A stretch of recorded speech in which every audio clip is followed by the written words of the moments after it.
Absolutely delighted now to be joined by David Schwartz, who's Head of Global Policy at Cigna. David, welcome.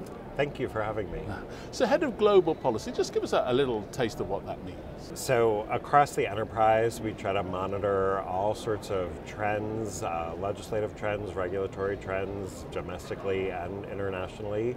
I work in Washington, D.C., so obviously a lot of focus on Congress and the administration and what it means for our business and hopefully what our business can do to help shape policy.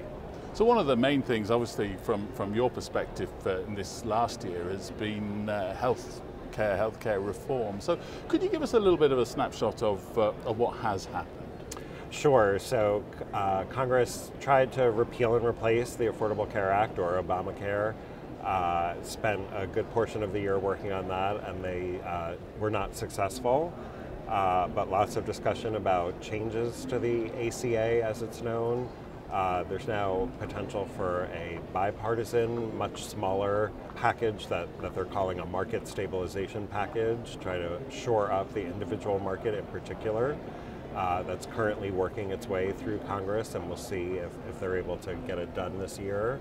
Additional activity coming out of the administration, in particular an executive order about a week and a half ago, focused on other parts of the insurance market, association health plans and short-term limited duration plans and health reimbursement accounts. So a lot of that focused on the large group market.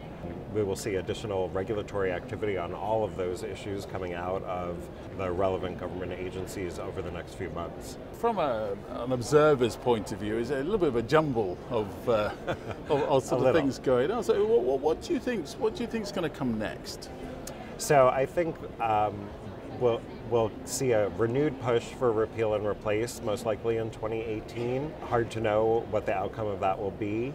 I think a continued pressure for trying to help bring stability to the individual market in particular, focus hopefully on increased choice and increased affordability. And then with a political season starting with an election cycle in 2018, sort of probably everything thrown into the mix at some point.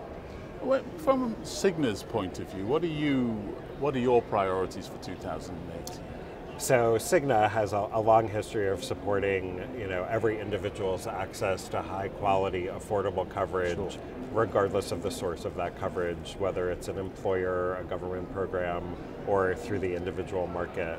And so that continues to be a big driving force for us. We believe in choice, we believe in trying to meet people where they are and help them improve and maintain their health. So it's treatment and prevention. Working with employers, working with other insurers, working with the government, right? We have a very complex system here in this country, and so a strong partnership across all stakeholders is very important. So a lot of people who are watching the program will be kind of a little bit wondering what it is that they should be doing next.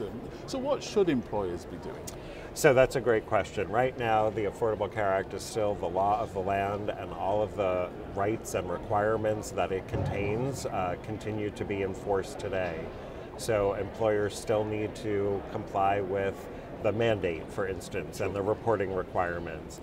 They need to think about complying with the Cadillac tax, which is targeted to take effect on January 1st of 2020.